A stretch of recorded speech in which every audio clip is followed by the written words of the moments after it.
AP liquor scam కేసులో retired IAS అధికారి Rajat Bhargav SIT ఎదుట విచారణకు హాజరయ్యారు. తొలుత వాళ్ళ విచారణకు హాజరు కాలేనని సిట్ అధికారులకు రజత్ భార్గవ్ చెప్పారు. ఛార్జ్ షీట్ వేయాల్సి ఉంటుందని సిట్ అధికారులు హెచ్చరించడంతో వైద్యుల సలహా తీసుకుని విచారణకు హాజరయ్యారు.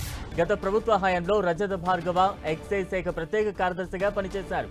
డిస్టిలరీలు, సరఫరా కంపెనీల నుంచి ముడుపులు కొల్లగొట్టేందుకు వీలుగా ఉత్తర్వులు ఇచ్చి ప్రభుత్వ ఖజానాకు నష్టం కలిగించారని రజత్ భార్గవపై అభియోగాలున్నాయి. ఈ కుంభకోణానికి సంబంధించిన కుట్ర, దాని అమలులో రజత్ భార్గవ్ ప్రమేయంపై సిట్కు ఇప్పటికే కొన్ని కీలక ఆధారాలు లభించాయి. అరెస్ట్ అయిన నిందితుల రిమాండ్ రిపోర్టులోనూ రజత్ భార్గవ పేరును సిట్ ప్రస్తావించింది. దీంతో మొత్తం కుంభకోణానికి సంబంధించిన మరిన్ని మూలాలు వెలుగు తీసే దిశగా ఆయన ప్రశ్నించనుంది.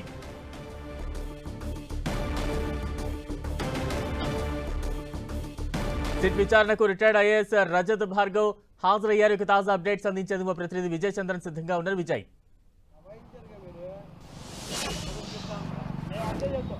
ఏపీలో లిక్కర్ స్కామ్ అనేది అధికారుల చుట్టూ వాళ్లకు చుట్టుకుంటుందని చెప్పొచ్చు. ఈ నేపథ్యంలో సీనియర్ ఐఏఎస్ అధికారి రజత్ భార్గవను సిట్ విచారణకు పిలిచింది. ఆయన ఇప్పుడు సిట్ కార్యాలయంలో ఆయన విచారణ ఎదుర్కొంటా ఉన్నారు. ఇప్పుడు మనం సిట్ కార్యాలయం వద్ద ఉన్నాం. సిట్ కార్యాలయం లోపల ఆయన అంటే ఉదయం ఆయన రావాల్సి ఉంది. అయితే కొంత తనకు ఆరోగ్యం బాగలేదు, తర్వాత వస్తానని చెప్పేసి చెప్పినట్లుగా సమాచారం బయటకు పొక్కింది. అయితే ఆ తర్వాత సిట్ అధికారులతో ఆయనతో మాట్లాడిన తర్వాత ఈరోజు ఆయన వచ్చేందుకు అంగీకారం తెలిపింది. మధ్యాహ్నం ఆయన సిట్ కార్యాలయానికి వచ్చారు.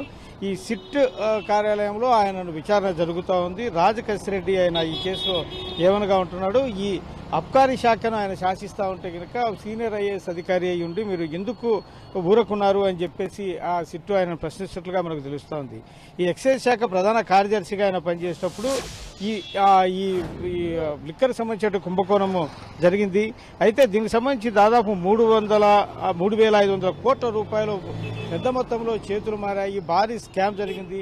అంటే గత ఎన్నికలకు ఈ లిక్కర్ స్కామ్లో వసూలు చేసినటువంటి డబ్బులే ఎన్నికలకు ఖర్చు పెట్టారని చెప్పేసి ప్రభుత్వము సిట్టు ఆరోపణ చేస్తున్న నేపథ్యం. కాబట్టి ఈ విషయంలో సిట్టు కార్యాలయం వద్ద అయితే కనుక సిట్టు రజత్ భార్గవను కీలకమైనటువంటి ప్రశ్నలు అడుగుతూ ఉన్నారు.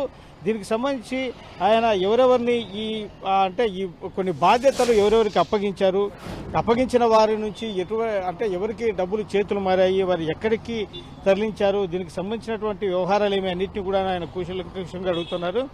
డిస్టిలరీస్ లేని వారికి కూడా మద్యం సరఫరా ఆర్డర్లు ఏ విధంగా ఇచ్చారనే దాని మీద ప్రధానంగా ఆయన ఎదుర్కొన్నటువంటి ఆరోపణలు. అంటే దయల నియంత్రణ లేకపోవడమే కారణం ఏమిటి, అంతేకాకుండా కొత్త బ్రాండ్లకు అనుమతి ఇవ్వడంలో కూడా నిబంధనల ఉల్లంఘన జరిగింది.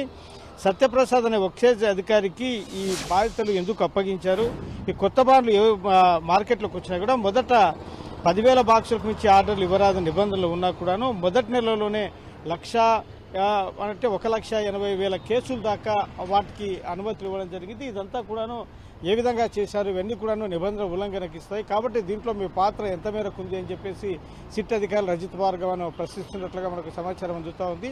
కాబట్టి సీనియర్ ఐఏఎస్ అధికారి ఉండి అంటే అప్పటి ప్రభుత్వానికి సహకరిస్తూ ఈ లిక్కర్ కుంభకోణంలో ఆయన కూడా అధికారులకు కొన్ని బాధ్యతలు అప్పగించడం ద్వారా అయితేనేమి, ప్రభుత్వం చెప్పినట్లు నడుచుకోవడం ద్వారా అయితేనేమి తాను లబ్ధి పొందడంతో పాటు ఈ లిక్కర్ స్కామ్లో పెద్ద ఎత్తున డబ్బులు చేతులు మారడానికి ఆయన సహకరించారనేటువంటి ఒక ఆరోపణలు సిట్టు చేస్తోంది. దీనికి సంబంధించి ఆయన వద్ద ఎటువంటి సమాచారం ఉందనే దాని మీద విచారణ చేస్తా ఉన్నారు.